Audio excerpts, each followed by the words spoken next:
So, kung makita niyo yung Facebook profile picture niya, kasama niya yung mga pogi na mga kalalakihan sa Las Vegas na mga sumasayaw na nakahubad. Yan si Tess ngayon.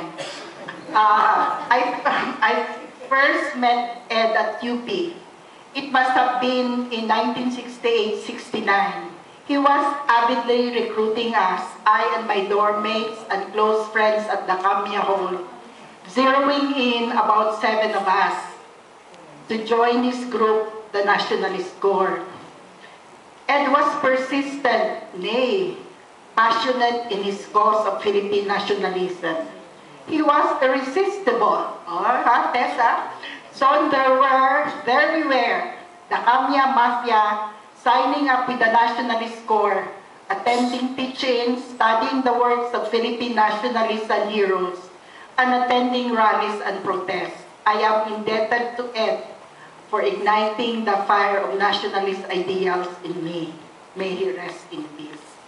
Palakpakan natin si Tess kahit paano pumayag siya na i-public ito sa Facebook. So, abangan nyo in the next few days.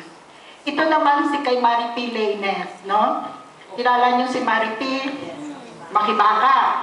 Okay. Nasa Canada ngayon si Maripi, nagpadala din siya. Medyo mahaba-haba, kaya excerpts na lang although i-upload din ito, magkaroon tayo ng page for Ed. Although not a generation older than most of us, Ed Araulio was still Tatay Ed to everyone. With his hefty build and his protective stance, he made a good father figure to those he had taken under his wings. I met Ed when I joined the first Nationalist Corps summer camp in Batangas in 1969. Ed was a member of the UP Student Council and chair of its Nationalist Corps. It was my first learn from the people experience. We stayed in a public school and slept on the floor of the classrooms. We visited houses and talked to the people. Together with other Nationalist Corps members, I joined the SDK and later on co-founded Makibaka. That moved me out of the UP circle and the campus. Ed also had moved on to establish the foundation of a law career. We would not meet again until the martial law years ended and after both of us had gone out of detention. I went back to UP to finish my undergraduate degree. Then I started my graduate studies. While doing that, I worked in Quezon Hall and resided in Ipil. Not nakulungan, the dorm. Okay.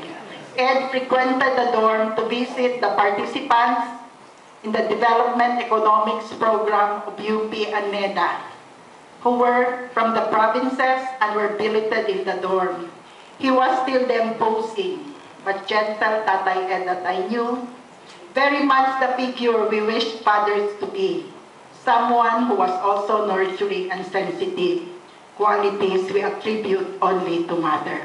That is Ed Araulio for Maripi. Halata bang feminist? Okay.